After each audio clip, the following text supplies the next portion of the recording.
ನಮಸ್ಕಾರ ವೀಕ್ಷಕರೇ, ಶುಭೋದಯ. ತಮ್ಮೆಲ್ಲರಿಗೂ ಕೆಪಿ ನಂಜುಂಡಿರವರ ಲಕ್ಷ್ಮಿ ಗೋಲ್ಡ್ಸ್ ಪ್ಯಾಲೇಸ್ ಅರ್ಪಿಸುವ ಬೃಹತ್ ಬ್ರಹ್ಮಾಂಡ ಕಾರ್ಯಕ್ರಮಕ್ಕೆ ಪ್ರೀತಿಯ ಆತ್ಮೀಯ ಸ್ವಾಗತ, ಸುಸ್ವಾಗತ. ತಿಳಿಯಬೇಕಾದದ್ದನ್ನ ತಿಳಿಯದವ ಅಧಮ, ಎಷ್ಟು ಬೇಕೋ ಅಷ್ಟು ತಿಳಿಯುವವ ಸಾಮಾನ್ಯ, ತಿಳಿಯಲು ಕಷ್ಟವಾದರೂ ತಿಳಿದುಕೊಳ್ಳುವವ ಸರ್ವೋತ್ತಮ ಅಂತ ಹೇಳ್ತಾ ಗುರೂಜಿ ಅವರನ್ನ ಕಾರ್ಯಕ್ರಮಕ್ಕೆ ಸ್ವಾಗತಿಸೋಣ. ಶ್ರೀಯುತರು ಶ್ರೀ ಸಂಪೂರ್ಣ ಸನಾತನ ಧರ್ಮ ಸಂರಕ್ಷಣಾ ಸಮಿತಿಯ ಸಂಸ್ಥಾಪಕರು ಹಾಗೂ ಶ್ರೀ ಸಂಪೂರ್ಣ ವರಮಹಾಲಕ್ಷ್ಮಿ ಮಹಾಸಂಸ್ಥಾನದ ವ್ಯವಸ್ಥಾಪಕ ನಿರ್ದೇಶಕರು, ನಮ್ಮೆಲ್ಲರ ಪ್ರೀತಿಯ ಗುರುಗಳು ಶ್ರೀ ನರೇಂದ್ರ ಬಾಬು ಶರ್ಮಾ ಗುರೂಜಿಯವರು. ಗುರುಜಿ ನಮಸ್ಕಾರ. ಬೃಹತ್ ಬ್ರಹ್ಮಾಂಡ ಕಾರ್ಯಕ್ರಮಕ್ಕೆ ಆತ್ಮೀಯ ಸ್ವಾಗತ ಗುರುಜಿ ತಮ್ಗೆ. ಗುರುಜಿ, ಇವತ್ತು ಬುಧವಾರ, ಸಾಕಷ್ಟು ಮಾಹಿತಿಯನ್ನ ನೀಡ್ತಾನೆ ಬರ್ತಾ ಇದ್ದೀರಾ. ಇವತ್ತು ಯಾವ ವಿಶೇಷ ಮಾಹಿತಿ ನಮ್ಮೆಲ್ಲರಿಗಾಗಿ ಕಾದಿದೆ? ಎಲ್ಲ ವೀಕ್ಷಕ ಬಾಂಧವರಿಗೆ ಪರಿಪೂರ್ಣವಾದ ಸ್ವಾಗತ ನಮ್ಮ ನಿಮ್ಮೆಲ್ಲರ ಬ್ರಹ್ಮಾಂಡ ಲೋಕಕ್ಕೆ.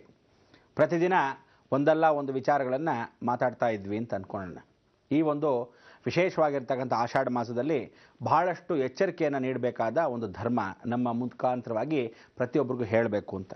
ಏನದು ವಿಚಾರ ಅಂದರೆ, ಆಷಾಢ ಮಾಸದಲ್ಲಿ ಇರತಕ್ಕಂಥ ರಹಸ್ಯ ಸಾಧಾರಣವಾಗಿ ಗಂಡು ಹೆಣ್ಣು ಅದರ ವಿಚಾರ, ಅದೇ ರೀತಿಯಾಗಿ ಅತ್ತೆ ಸೊಸೆ ಇರತಕ್ಕಂಥ ವಿಚಾರ.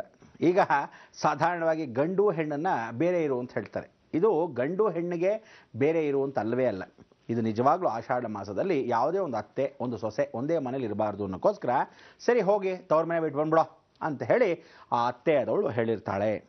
ಕೆಲವರು ಏನು ಮಾಡ್ತಾರೆ, ಇರಲಿ ಕೆಲಸ ಮಾಡ್ಕೊಂಡು ಬಿದ್ದಿರ್ತಾಳೆ ಇಲ್ಲಿ ಅಂತ ಇಲ್ಲೇ ಇರಿಸ್ಕೊಂಡಿರ್ತಾರೆ, ಅಂಥವರು ಇರ್ತಾರೆ. ಆ ರೀತಿ ಒಂದು ಜೀವನವನ್ನು ಸರಿಯಾಗಿ ಅತ್ತೆ ಸೊಸೆ ಅರ್ಥ ಮಾಡ್ಕೋಬೇಕಾದ ವಿಚಾರಗಳು.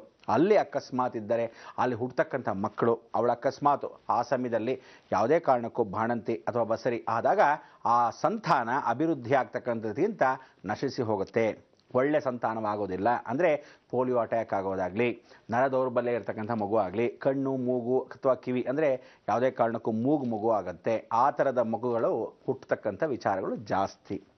ಅತ್ತೆ ಅನ್ನೋದು ಕುಜ, ಸೊಸೆ ಅನ್ನೋದು ಶುಕ್ರ.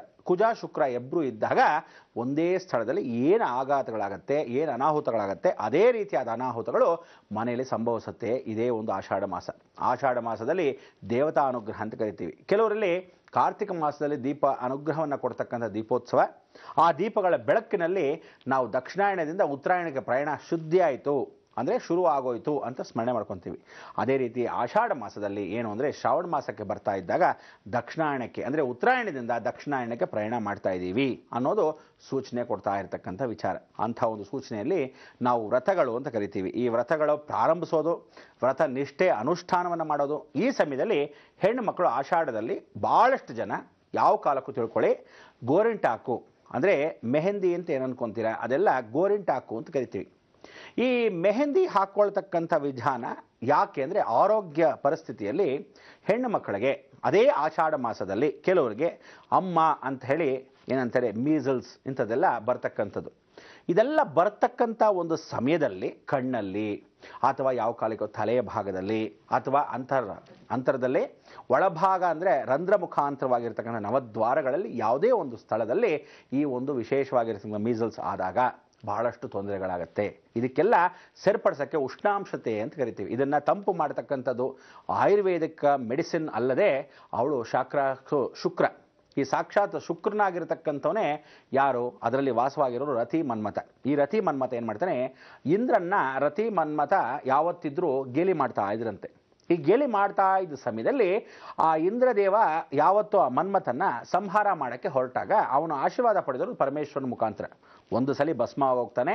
ತದನಂತರ ಇಡೀ ಜಗತ್ತಲ್ಲಿ ನಾನು ಯಾರು, ನಿನ್ನ ಕರ್ತವ್ಯ ಏನು ಅನ್ನೋದನ್ನು ತಿಳ್ಕೊಂಡು ಈ ರೀತಿಯಾಗಿ ಯಾವುದೇ ಕಾರಣಕ್ಕೂ ಅಭಾಸ ಮಾಡಬೇಡ ಅಂತ ಈಶ್ವರ ಶಾಪ ಕೊಟ್ಟಿರ್ತಾನೆ. ಬೇಕಾದ್ರೆ ಒಂದ್ಸಲಿ ಭಸ್ಮ ಆಗೋಗಿರ್ತಕ್ಕಂಥ ಮನ್ಮಥ ತದನಂತರ ಪುನರ್ಚೇತನವಾಗ್ತಾನೆ ಆ ರತಿ ಕೇಳ್ಕೊಂಡಿರೋ ಪ್ರಾರ್ಥನೆ ಮುಖಾಂತರ. ಆಗ ರತಿ ಮನ್ಮಥರಿಗೆ ಪೂರ್ಣ ಆಯುಸ್ ಕೊಟ್ಟು ಕಳಿಸ್ಬಿಟ್ಟಿರ್ತಾರೆ. ಇವರು ಆ ಹೂವಿನ ಬಾಣ ಅಂದರೆ ಪ್ರೀತಿ ಪ್ರೇಮದ ಬಾಣವನ್ನು ಅವರು ಬಾಣ ಬಿಲ್ಲೋ ಜೊತೆಗೆ ಬೀಸ್ತಾ ಇರ್ತಾರೆ. ಜಗತ್ತಲ್ಲಿ ಎಲ್ಲರ ಮೇಲೂ ಆ ವಾತಾವರಣನ ಹಬ್ಬಿಸ್ತಾ ಇದ್ದಾಗ ಈ ಒಂದು ಇಂದ್ರದೇವ ಒಂದು ಸಲ ಹಾಸ್ಯಾಸ್ಪದವಾಗಿ ಕೂತ್ಕೊಂಡಿದ್ದಾಗ ಅವನು ಸಭೆಯ ಒಳಗೆ ಎಲ್ಲರ ಮುಂದೆ ಅವಮರ್ಯಾದೆ ಮಾಡ್ತಾನೆ ರತಿ ಮನ್ಮಥ. ಇವಿಬ್ಬರೂ ಮಾಡಿರ್ತಕ್ಕಂಥ ಅವಮಾನವನ್ನು ಅವರು ಅಟ್ಟಿಸ್ಕೊಂಡು ಹೋದಾಗ ಇವರಿಬ್ಬರು ಸೇರ್ಕೊಂಡಿದ್ದು ವಿಶೇಷವಾಗಿ ಅನುಗ್ರಹ ಅಂದರೆ ಗೋರಿಂಟಾಕು. ಅಂದರೆ ಏನು ಆ ಎಲೆಗಳು, ನಾವು ಮೆಹಂದಿ ಎಲೆಗಳು ಅಂತ ಕರಿತೀವಿ, ಆ ಎಲೆಗಳ ಒಳಭಾಗದಲ್ಲಿ ರಂಧ್ರದೊಳಗೆ ಸೇರ್ಕೊಂಡ್ಬಿಡ್ತಾಳೆ. ಇದನ್ನು ಸಾಕ್ಷಾತ್ ಸರಸ್ವತಿನೇ ಒಳಭಾಗದಲ್ಲಿ ಮುಚ್ಚಿಟ್ಬಿಡ್ತಾಳೆ.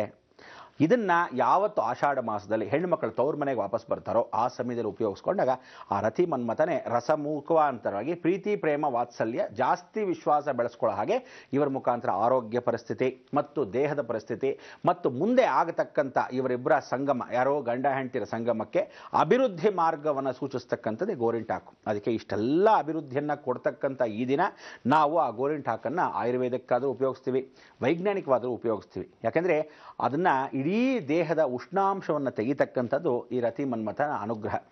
ಈ ರೀತಿ ಆ ಸ್ಥಳದಲ್ಲಿ ಹೇಗೆ ವಾಸವಾದರು, ಜಲದಲ್ಲಿ ವಾಸವಾಗಿರ್ತಕ್ಕಂಥ ಇವ್ರನ್ನ ಇಂದ್ರದೇವ ಹಿಡಿದ್ನ ಇಲ್ವ, ಇದನ್ನೆಲ್ಲ ಸೂಕ್ಷ್ಮ ರೂಪದಲ್ಲಿ ಗಮನಿಸ್ತಾ ಬಂದಾಗ ಇಂದ್ರ ಅಂದರೆ ಪೂರ್ವ ಅಂತ ಕರಿತೀವಿ.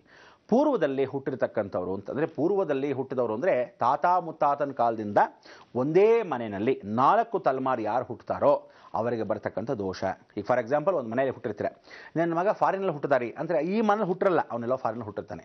ಇದೇ ಮನೆಯಲ್ಲಿ 4ನೇ ತಲೆಮಾರಾಗಿರ್ತಕ್ಕಂಥವ್ನು ಯಾವನೇ ಹುಟ್ಟಿದ್ರೆ ಅಂದರೆ ತಲಾಂತರದಿಂದ ಹುಟ್ಟು ಬಂದಿರೋನು ಇಂದ್ರ ಸ್ವರೂಪ. ಅದಕ್ಕೆ ಇಂದ್ರ ಯಾವತ್ತು ಪೂರ್ವಾಭಿಮುಖಕ್ಕೆ ನೋಡ್ತಾನೋ, ಇಂದ್ರ ಪೂರ್ವದಲ್ಲೇ ವಾಸವಾಗಿರ್ತಾನೋ, ಕೆಲವೊಂದು ಮನೆ 100 ವರ್ಷ ಆಗಿರುತ್ತೆ. 4 ತಲೆಮಾರು ಗ್ಯಾರಂಟಿ ಒಂದೇ ಮನೆ ನೋಡಿರುತ್ತೆ ಅಂತ. ಆ 100 ವರ್ಷದ ಮನೆ 4 ತಲೆಮಾರೇನು 5 ತಲೆಮಾರು ನೋಡಿರಬಹುದು. ಅದಕ್ಕೋಸ್ಕರ ನಾವು ಆ 4 ತಲೆಮಾರು ಏಕಸ್ವರೂಪದಲ್ಲಿ ನೋಡಿದಾಗ ಪೂರ್ವ ಅಂತ ಕರಿತೀವಿ. ಅದಕ್ಕೆ ಇಂದ್ರದೇವ. ರತಿ ಮನ್ಮಥ ಅಂತಕ್ಕಂಥದ್ದು ರಾಹುಕೇತುಗಳ ಸಂಗಮ. ಈ ರಾಹುಕೇತುಗಳ ಸಂಗಮ ವಿಶೇಷವಾಗಿ ಸಂತಾನವನ್ನು ಕೊಡ್ತಕ್ಕಂಥದ್ದು, ಅಭಿವೃದ್ಧಿ ಪಡಿಸ್ಕೊಳ್ಳೋದೆ ರಾಹುಕೇತುಗಳ ಸಂಗಮ. ಅದಕ್ಕೆ ಪೂರ್ವದಲ್ಲಿರತಕ್ಕಂಥ ಸೂರ್ಯನು ಇಂದ್ರದೇವನಿಗೆ ಪರಿಪೂರ್ಣ ಅನುಗ್ರಹವನ್ನು ಕೊಡ್ತಕ್ಕಂಥವನು, ಇಡೀ ಇಂದ್ರಿಯಗಳಿಗೆ ಕರುಣೆಯನ್ನು ಕೊಡ್ತಕ್ಕಂಥವನು, ಇಂದ್ರಿಯಗಳ ಕಂಟ್ರೋಲನ್ನು ಕೊಡ್ತಕ್ಕಂಥವನು ಈ ರತಿ ಮನ್ಮಥ ಪ್ರೀತಿ ಮುಖಾಂತರವಾಗಿ ಅಂತ. ಅದಕ್ಕೆ ಇದನ್ನು ಜಾಸ್ತಿ ಚೆನ್ನಾಗಿ ಹಬ್ಬಬೇಕಾದ್ರೆ ಯಾವ ಕಾಲಕ್ಕೂ ಇದನ್ನು ಹೇಳ್ಕೊಳ್ಳೋಕ್ಕೆ ಭಾಳ ಜನ ಅಯ್ಯೋ ದುರುಪಯೋಗ ಪಡಿಸ್ಕೊಂಡ್ಬಿಡ್ತಾರಪ್ಪ ಹೇಳ್ಕೊಂಡ್ರೆ ಅಂತ ಹೇಳಿ ಯಾರೂ ಹೇಳ್ತಾ ಇರಲಿಲ್ಲ. ಸುಮ್ಮನೆ ಬೇರೆ ಗಂಡ ಹೆಂಡತಿ ಬೇರೆ ಮಾಡ್ಬಿಡು ಅಂತ ಹೇಳ್ತಿದ್ರು. ಇವರಿಬ್ಬರಿಗೂ ಅವನಿಗೆ ವೀರ್ಯೋತ್ಪತ್ತಿ ಅಭಿವೃದ್ಧಿ ಜಾಸ್ತಿಗೂ, ಇವಳಿಗೆ ನಾಳೆ ದಿವಸ ಸಂತಾನ ಅಭಿವೃದ್ಧಿ ಆದ ಸಮಯದಲ್ಲಿ ಇವಳಿಗೆ ಇರ್ತಕ್ಕಂಥ ಆಸಕ್ತಿಗಳನ್ನು ಒಳಭಾಗದಲ್ಲಿರ್ತಕ್ಕಂಥ ದೇಹದ ರಂಧ್ರಗಳ ಮುಖಾಂತರವಾಗಿ ಒಳ್ಳೆ ಶುಚಿರ್ಭೂತವಾಗಿ ಸಂತಾನ ಅಭಿವೃದ್ಧಿ ಆಗೋಕ್ಕೆ ಏನೇನು ಆ ಶುಶ್ರುತೆ ಮಾಡಬೇಕು ಇದನ್ನೆಲ್ಲ ತಾಯಿಯಾದವಳು ಆಷಾಢ ಮಾಸದಲ್ಲಿ ಮಾಡಿ ಕಳಿಸ್ಕೊಡ್ತಾಳೆ. ಈ ಸಮಯ ಯಾವಾಗ ಅಂದರೆ ಆಷಾಢ ಮಾಸ. ಈ ಆಷಾಢ ಮಾಸದಲ್ಲಿ ದುರ್ಗಾದೇವಿಗೆ ಶಾಪಗ್ರಸ್ತರಾಗ್ತಾಳೆ. ಆ ದುರ್ಗಾದೇವಿಗೆ ಶಾಪಗ್ರಸ್ತ ಆದಾಗ ಆವಾಗ ವ್ರತವನ್ನು ಪರಿಪೂರ್ಣತೆ ಹೆಣ್ಣು ಮಕ್ಕಳ ಮುಖಾಂತರ ಮಾಡಿಸಿ ಅಂತ ಹೇಳಿದ್ರು. ಆ ಶಾಪಗ್ರಸ್ತ ಆಗಿರತಕ್ಕಂಥ ವ್ರತ ಏನು, ಯಾತಕ್ಕೆ ಆ ಶಾಪ ಬಂದಿದ್ದು, ಇಂದ್ರದೇವನಿಗೆ ರತಿ ಮನ್ಮಥ ಮತ್ತೆ ಸಿಗ್ತಾರೆ, ಇವರು ಆ ಗೋರಿಂಟಾಕನ್ನು ನಾವು ಪ್ರತಿದಿನ ಪೂಜೆ ಪುನಸ್ಕಾರ ಮಾಡಿದ್ರೆ ಏನು ಸಿಗುತ್ತೆ, ಇದಕ್ಕೆಲ್ಲ ಕಾದಿದ್ರೆ ಉತ್ತಮ.